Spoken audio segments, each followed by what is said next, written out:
నమస్తే, welcome to today news. నేను కల్పన. గత 2-3 రోజుల నుండి నేను చూస్తున్నా. నిన్న కూడా నేను చూసినట్టయితే ఒక తమ్నేల్ నాకు కనపడ్డది ఒక ఛానల్లో. ఆయన ఎవరంటే పాస్టర్ అనే ముసుగులో ఉన్న ఆర్ఎస్ఎస్ క్యాండిడేట్ అని చెప్పుకోవచ్చు. ఎందుకంటే ఆయన ఎవరు ఎలాంటి వాళ్ళని తెలుసుకోకుండా మాట్లాడడం ఫస్ట్ ఆఫ్ ఆల్ ఆయన తప్పు.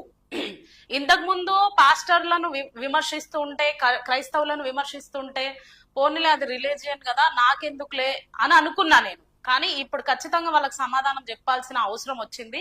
ఒక జర్నలిస్ట్ ని ఆయన ఇష్టం వచ్చినట్టు మాట్లాడుతున్నారు. ఎవరు ఎలాంటి వాళ్ళని తెలుసుకొని మాట్లాడితే బాగుంటది అని చెప్పేసి జాన్ పాల్ అలియాస్ మణికంఠ స్వామి అని పేరు పెట్టుకొని మణికంఠ స్వామిగా ఉన్న ఆయన జాన్ పాల్ అని క్రిస్టియన్ ముసుగులో ఉండి ప్రతి క్రైస్తవుని ప్రతి పాస్టర్ ని విమర్శిస్తూ, అసలు నేను ఈ మాటలు ఎప్పుడో మాట్లాడాల్సింది.